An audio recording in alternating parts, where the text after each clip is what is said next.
Hello everyone, I hope all you all will be good. Welcome to another lecture in the series for accounting for material. This is basically our last lecture for accounting for materials.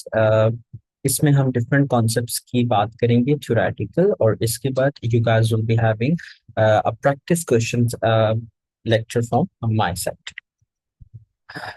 इस lecture में हम कुछ specific चीजों की बात करते हैं। सबसे पहले हम बात करते हैं इन्वेंट्री कॉस्ट की। इन्वेंट्री कॉस्ट क्या होती है? Obviously that means cost of inventory, right? देखिए, जब एक आपका जो बिजनेस है, when the business will buy inventory, so the business will record the inventory at some cost. वो किसी ना किसी कॉस्ट पर उस इन्वेंट्री को लिखेगा कि okay, on 1st January I bought like $20 of inventory, on 15th January I bought $200 of inventory। तो वो ये जो $20 है और जो $200 है वो कैसे कैलकुलेट करेगा, हम इसकी कैलकुलेशन करेंगे। So inventory cost means cost of inventory at which a business records inventory in its statements. Okay, statements means financial statements. Okay, now inventory cost contains four types of cost। Four types of cost में सबसे पहले inventory की आ जाती है purchase cost. Purchase cost का मतलब होता है the cost at which a business buys inventory from supplier, right? जिस भी प्राइस पर वो सप्लायर से चीजें खरीद रहा है वो उसकी परचेज कॉस्ट हो जाएगी। अगर आपने टोटल परचेज कॉस्ट निकालनी है तो आप इसमें सिंपली क्या करेंगे, आप परचेज कॉस्ट पर यूनिट उसको आप मल्टीप्लाई कर देंगे total number of purchased items. जो भी चीजें आपने परचेज की हैं उनको आप पर यूनिट कॉस्ट से मल्टीप्लाई करेंगे तो टोटल परचेज कॉस्ट आपकी कैलकुलेट हो जाएगी। नंबर टू जो हमारे पास इसमें कॉस्ट आती है दैट इज ऑर्डर कॉस्ट। अब ऑर्डर कॉस्ट क्या होती है? Cost of placing an order with supplier. लेकिन जब भी आप एक ऑर्डर प्लेस करेंगे तो उसकी कुछ ऑर्डरिंग कॉस्ट होगी। इसकी एक बेसिक एग्जांपल ले लेते हैं। Whenever you go for online shopping, right, तो जब आप चीज बाय कर लेते हैं और ऑर्डर अपना कंफर्म करते हैं, so at the end of the order they charge you some kind of delivery cost. 200 250 normal delivery cost होती है, वो चार्ज हो जाती है। सो दिस 200 और 250 जो डिलीवरी कॉस्ट होती है, हकीकतन this is actually your order cost. So order cost is the cost that you have to pay because you are placing an order with supplier। अब इसमें डिफरेंट एग्जांपल्स आ जाती हैं कि कौन कौन सी चीजें जो है हमारे पास ऑर्डर कॉस्ट के तौर पर इंक्लूड की जाती हैं। तो फॉर एग्जांपल इसमें मैं जो है वो इंक्लूड कर देता हूँ cost of preparing an order, right? Order को प्रिपेयर करने की कॉस्ट या उसको पैक करने की कॉस्ट जो है वो पैकिंग कॉस्ट जो है वो भी आपकी ऑर्डर में इंक्लूड की जा सकती है। अगर आप ऑर्डर कहीं फॉरेन से मंगवा रहे हैं, किसी दूसरे कंट्री से मंगवा रहे हैं, तो उसकी सॉरी उसकी जो कार्गो कॉस्ट होगी वो भी इंक्लूड हो सकती है। या अगर आप डोमेस्टिक ऑर्डर आपका है, अब विद इन द कंट्री ही ऑर्डर आ रहा है, तो उसकी शिपिंग कॉस्ट आ जाएगी। फिर इसके अलावा उस पर जो आपको टैक्स एप्लीकेबल जो है जो देना पड़ रहा है वो भी उसकी ऑर्डर कॉस्ट में इंक्लूड हो जाएगा। इसके अलावा अगर कोई कस्टम कॉस्ट आपको आ रही है, इंपोर्ट एक्सपोर्ट कॉस्ट आ रही है, तो ये तमाम जो आपकी कॉस्ट वगैरह होगी ये सारी की सारी ऑर्डर कॉस्ट में एप्लीकेबल हो जाएगी। ठीक है। फिर इसके अलावा एक और इसमें चीज आ जाती है दैट इज इंस्पेक्शन कॉस्ट। अगर आपने किसी तरीके की इंस्पेक्शन करवानी है तो वो भी ऑर्डर कॉस्ट में इंक्लूड हो जाएगी। For example it's very common कि आजकल जब आप गाड़ी खरीदते हैं, whenever you buy a car, तो आप उसकी कुछ इंस्पेक्शन करवाते हैं एंड जो मैकेनिक होता है या जो कार एक्सपर्ट होता है they charge you some kind of amount. So वो भी आपकी जो इंस्पेक्शन कॉस्ट या एक्सपर्ट कॉस्ट जो होती है वो आपकी ऑर्डर कॉस्ट में इंक्लूड कर दी जाती है। ठीक है। अगर आपने जो है वो ऑर्डर कॉस्ट फाइंड करनी है कि ऑर्डर कॉस्ट हम कैसे फाइंड करेंगे, तो इसका एक बहुत ही बेसिक सा फॉर्मूला है जो मैं सिर्फ यहाँ भी फॉर्मूला लिख रहा हूँ। इसको हम एक्सप्लेन जब whenever I am going to explain you the questions तब हम इसको एक्सप्लेन कर देंगे। ठीक है। तो इसका बेसिकली फॉर्मूला होता है कि आपकी जो एनुअल डिमांड होती है उसको आप डिवाइड कर देते हो ईओक्यू पर, एंड फिर आप सॉरी, एंड फिर आप इसको मल्टीप्लाई कर देते हो cost of placing one order.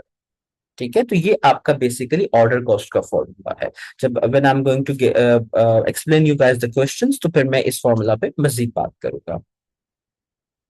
Then number 3 जो हमारी कॉस्ट आ जाती है उसको हम कहते हैं होल्डिंग कॉस्ट। अब होल्डिंग कॉस्ट उसके नाम से जाहिर है कि whenever you buy an inventory and whenever it reaches your warehouse, so आपने उसको होल्ड करना होता है। कॉस्ट ऑफ स्टोरिंग और होल्डिंग इन्वेंट्री आइटम्स। ओके, तो जब आप कॉस्ट को स्टोर करते हो या होल्ड करते हो तो उसकी भी कुछ कॉस्ट लगती है। For example your warehouse rent. For example अगर आपके वेयर हाउस रेंट हो गया, उसकी मेंटेनेंस, मेंटेनेंस कॉस्ट हो सकती है। ठीक है, इसके अलावा जो है अगर आपकी कोई ऐसी इन्वेंट्री है जो स्पेशल टाइप ऑफ कंडीशंस में सरवाइव करती है, फॉर एग्जांपल अगर मेडिसिन हैं तो उनके लिए देखो आपको स्पेशल टेम्परेचर मेंटेन करना पड़ेगा, वो वाली कॉस्ट आ जाएगी। ठीक है, फिर इसके अलावा अगर आपकी बड़ी एक्सपेंसिव इन्वेंट्री है, गोल्ड वगैरह है, तो सिक्योरिटी कॉस्ट आपकी इंक्लूड हो जाएगी। फिर अगर आपके जो प्रोडक्ट्स हैं वो, सॉरी, आपकी जो इन्वेंट्री है वो इंश्योर्ड है, तो इंश्योरेंस कॉस्ट आपकी आ जाएगी। तो ये तमाम कॉस्ट जो है वो होल्डिंग कॉस्ट में इंक्लूड कर दी जाती है। अगर आपने होल्डिंग कॉस्ट फाइंड करनी है तो इसके फॉर्मूलाज आप अपने पास प्लीज नोट कर लें। होल्डिंग कॉस्ट को फाइंड करने के तीन फॉर्मूलाज हैं। First of all we have buffer inventory plus EOQ divided by 2। फिर इसका सेकेंड फॉर्मूला है, अगर आपको बफर इन्वेंट्री नहीं दी हुई तो then it will be just EOQ divided by 2। और अगर आप क्वेश्चन में EOQ नहीं दिया हुआ, I will explain these, okay, I am just writing the formulas for now. That is आपका हो जाएगा फिर opening inventory plus closing inventory divided by 2। सो ये तीन आपके holding formulas, sorry, holding cost के फॉर्मूलाज हैं, और इन सबको आपने होल्डिंग कॉस्ट पर यूनिट से मल्टीप्लाई करना होता है। ठीक है,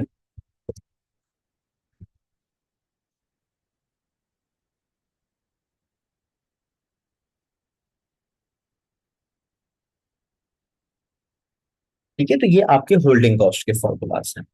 फिर जो इसमें फोर्थ टाइप ऑफ कॉस्ट आती है, जो आपकी इन्वेंट्री की कॉस्ट में इंक्लूड होती है, it's very important one, that is stock out cost. Stock out cost क्या होती है? स्टॉक आउट का मतलब है when you do not have any kind of stock left for production. So when you have zero inventory, जब आपके पास zero inventory होगी, then cost payable due to this, उसको हम कहते हैं स्टॉक आउट कॉस्ट। जब आपके पास जीरो कॉस्ट, जीरो इन्वेंट्री होगी, और जब इन्वेंट्री नहीं है तो प्रोडक्शन नहीं होगी। जब प्रोडक्शन नहीं होगी तो you will be requiring to pay fines और penalties for late orders. Okay, इसके अलावा you might be, it might be possible कि आपको कोई चीज इमरजेंसी बेसिस पे खरीदनी पड़े, तो इमरजेंसी बेसिस पे आपको हमेशा एक चीज महंगी मिलती है, राइट? सो इमरजेंसी परचेजिंग कॉस्ट। इसके अलावा हो सकता है कि आपके पास जो है वो चीज नहीं है, जब आप ऑर्डर लेट डिलीवर करोगे अपने कस्टमर्स को, तो वो मैंने आपको बताया जिस तरह फाइन्स और पेनल्टीज पे करनी पड़ेंगी। तो ये बेसिकली वो कॉस्ट होती है जो स्टॉक आउट कॉस्ट के तौर पर कंसिडर होती है। फिर इसके अलावा जो लॉस ऑफ रेप्यूटेशन जो है, अब देखिए लॉस ऑफ रेप्यूटेशन कोई अमाउंट्स में लूज नहीं होती, ये in terms of customer lose होती है, in terms of sales lose होती है, तो ये वाली कॉस्ट भी हम एनालाइज करते हैं, right? So loss of reputation ये भी आपकी स्टॉक आउट कॉस्ट में इंक्लूड होगी। इसके अलावा से कस्टमर लॉयल्टी आपकी रिड्यूस हो जाती है, तो customer loyalty will also be a stock out cost. Loss of revenue, right? जब आपके पास चीज ही नहीं है तो आप बना के क्या बेचोगे, तो लॉस ऑफ रेवेन्यू भी आपका स्टॉक आउट कॉस्ट में इंक्लूड किया जाता है, राइट? आपके एफएमए के कोर्स तक स्टॉक आउट कॉस्ट को सिर्फ थ्योरी की हद तक रखा गया है, इसमें कोई कैलकुलेटिव सेक्शन नहीं इंक्लूड किया गया। But regarding holding cost, ordering cost and purchase cost, you do have the calculation portion here. That's why मैंने उनके formulas भी आपके साथ जो है वो शेयर कर दिए और यहाँ पर लिख दिए हैं। ठीक है। तो आई होप सो आपको समझ में यहाँ तक आ गया होगा कि जब भी एक कंपनी इन्वेंट्री को खरीदेगी तो उसमें चार तरह की कॉस्ट इन्वॉल्व होगी: purchase cost, order cost and holding cost. So whenever you see an inventory cost from here onwards, तो आपको याद होना चाहिए कि ये जो इन्वेंट्री कॉस्ट आप देख रहे हैं ये असल में चार चीजों से, ये प्राइमरीली तीन चीजों से मिलकर बनी है। प्राइमरी कॉस्ट ये है, stock out cost per secondary consider हो जाती है। ठीक है। तो आपने याद रखना है, अब जब भी इन्वेंट्री आपने रिकॉर्ड करनी है तो उसकी रिकॉर्डिंग में तीन तरह की कॉस्ट इंक्लूड की जाएगी: purchase cost, order cost and holding cost. अब हम आगे बात करते हैं one of the important topic of this chapter, that is EOQ and EB. So I am writing EOQ here and I am writing EBQ here. Okay. Now EOQ क्या है और EBQ क्या है? EOQ stands for economic order quantity and EBQ stands for economic batch quantity. Okay, दोनों ही relatable phenomena हैं, but there is a difference between this. Economic order quantity दो cost के बारे में डील करती है: holding cost and ordering cost. Economic batch quantity दो कॉस्ट के बारे में डील करती है: holding cost and setup cost. Economic order quantity आपकी यूनिट्स के साथ डील करती है and economic batch quantity from its name batch के साथ डील करती है। अब इसका फिनोमेना आप सुनिएगा प्लीज, मैं एक्सप्लेन करने जा रहा हूं। इकोनॉमिक ऑर्डर क्वांटिटी का कॉन्सेप्ट इस तरीके से मैनेजमेंट अकाउंटिंग में इंट्रोड्यूस हुआ कि देखिए, एक business being a commercial organisation हमेशा प्रेफर करेगा कि वो प्रॉफिटेबल रहे। Business being a commercial organisation हमेशा प्रेफर करेगा कि उसकी जो भी कॉस्ट लग रही है वो कॉस्ट रिड्यूस की जाए। अब बिजनेस के पास दो ऑप्शंस होते हैं, राइट? बिजनेस के पास दो ऑप्शंस हैं। ऑप्शन वन ये है कि बिजनेस जो है वो बहुत ज्यादा इन्वेंट्री अपने पास स्टॉक कर ले। जब बिजनेस बहुत ज्यादा, मैं यहां पर लिख देता हूं option one, high inventory, high inventory stock.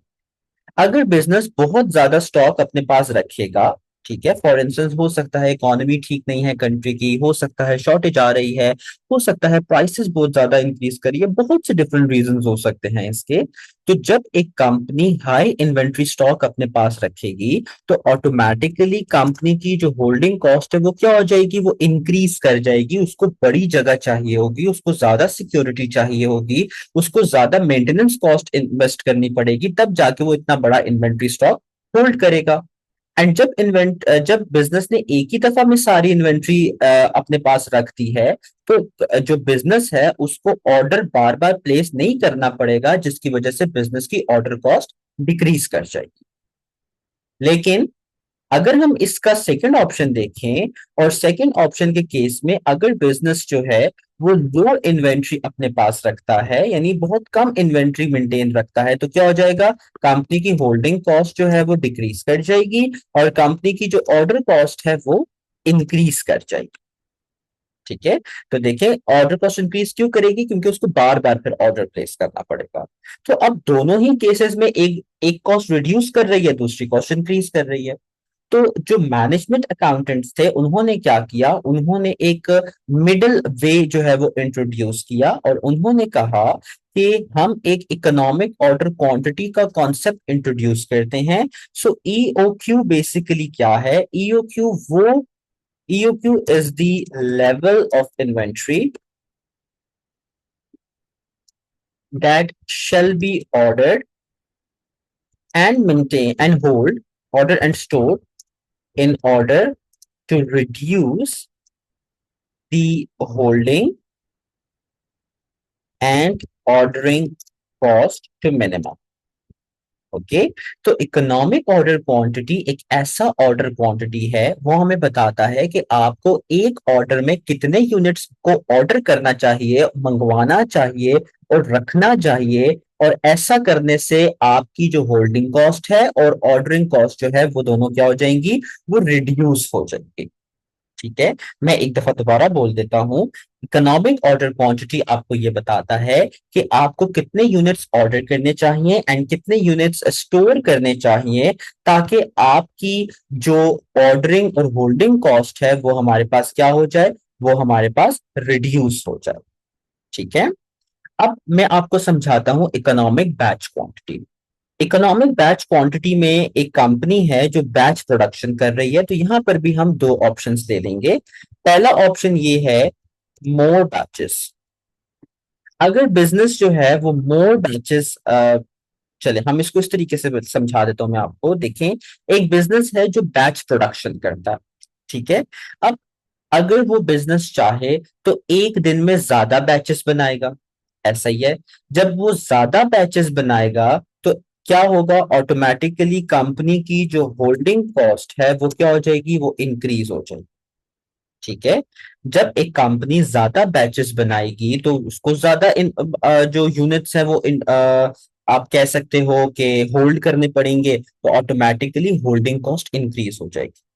जब एक ऐसी कंपनी जो ज्यादा बैचेस पर फोकस करती है तो उस कंपनी में बैच साइज बड़ा होता है।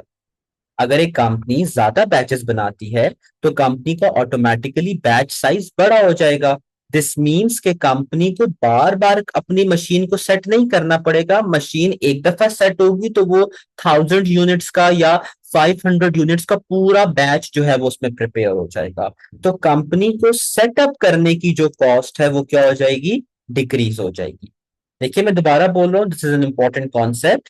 कंपनी जब ज्यादा बैचेस बनाएगी तो कंपनी अपने बैच साइज बड़ा रख देगी, ताकि एक बैच में ज्यादा यूनिट्स बने। जब एक बैच में ज्यादा यूनिट्स बनेंगे तो कंपनी को एक ही दफा मशीन को सेट करना है और वो ज्यादा यूनिट्स बना देगी।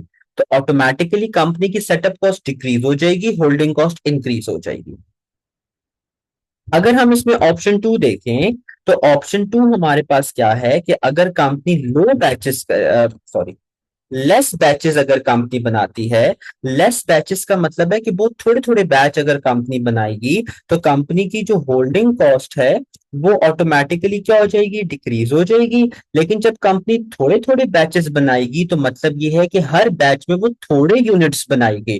तो फिर 4-5 यूनिट्स के बाद कंपनी को मशीन रीसेट करनी पड़ेगी, या 10 यूनिट्स के बाद कंपनी को मशीन रीसेट करनी पड़ेगी। तो कंपनी का जो सेटअप कॉस्ट होगा, मशीन का जो सेटअप कॉस्ट होगा, वो ऑटोमेटिकली इंक्रीज कर जाएगा। बार बार कंपनी को सफाई करनी पड़ेगी मशीन की। Right, so I hope so अब आपको समझ में आ गया होगा कि इकोनॉमिक बैच और क्वांटिटी में होल्डिंग और सेटअप कॉस्ट को डील किया जाता है।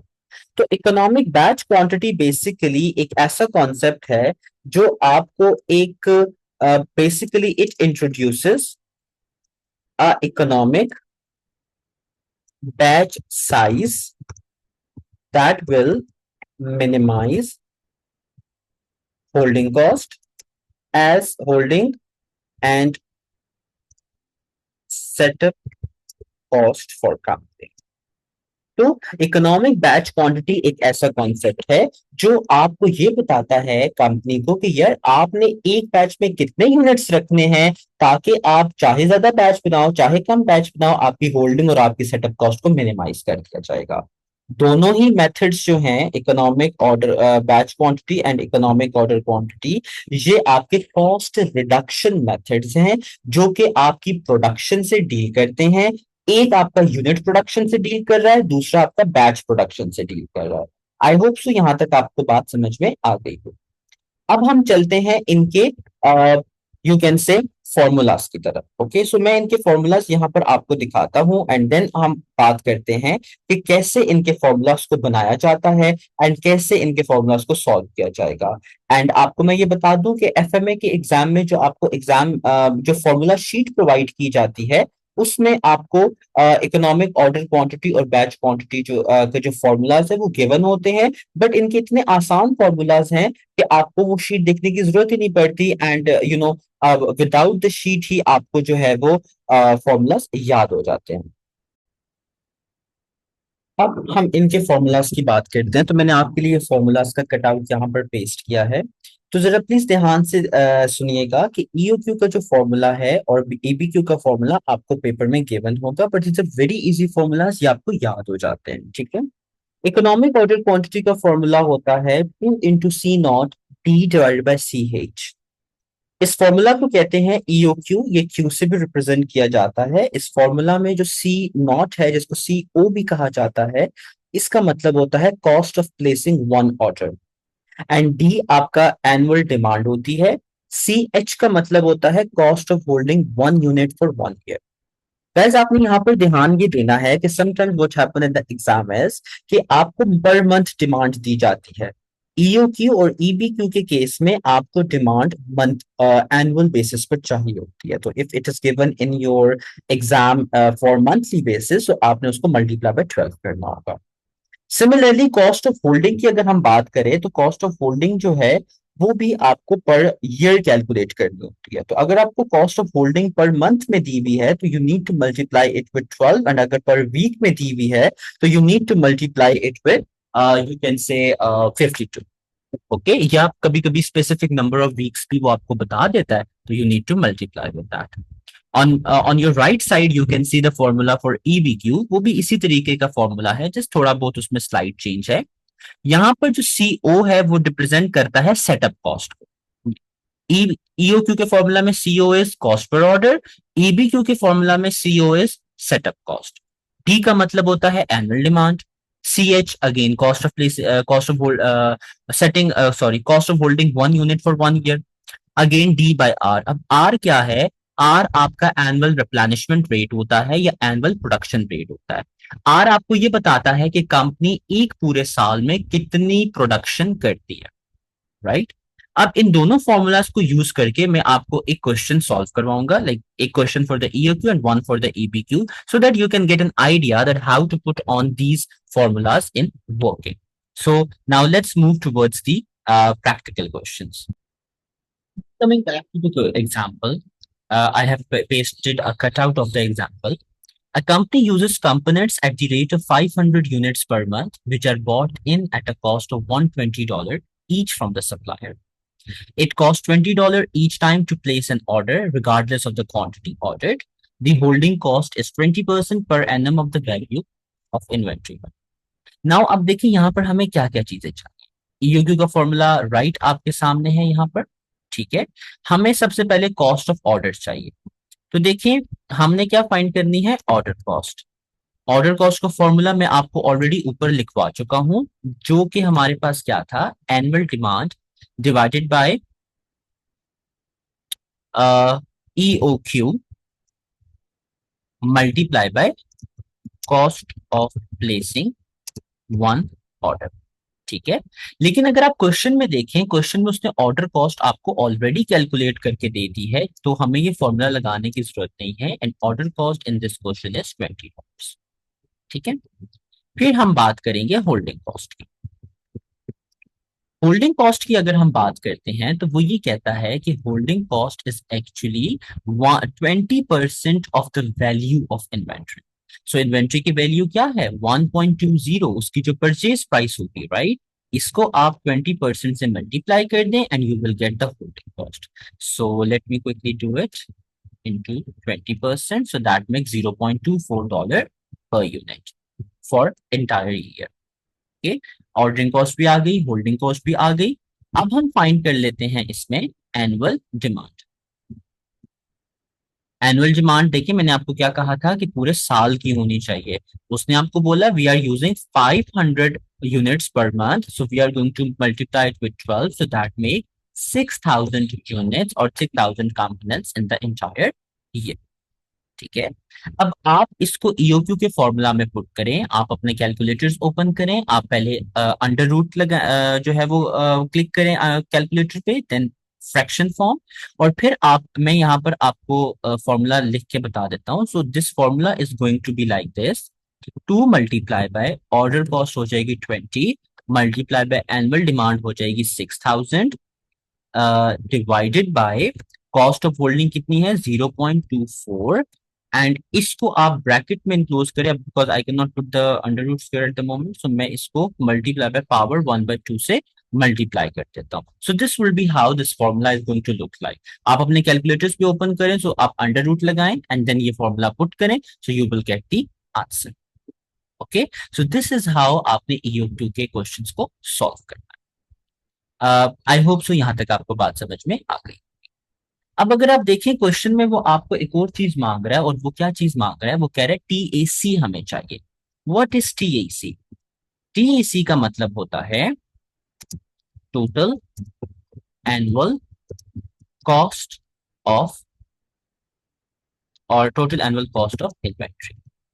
Okay, and as I told you in the start of the lecture कि cost of inventory में कौन सी तीन चीजें आएंगी? Purchase cost, order cost and holding cost.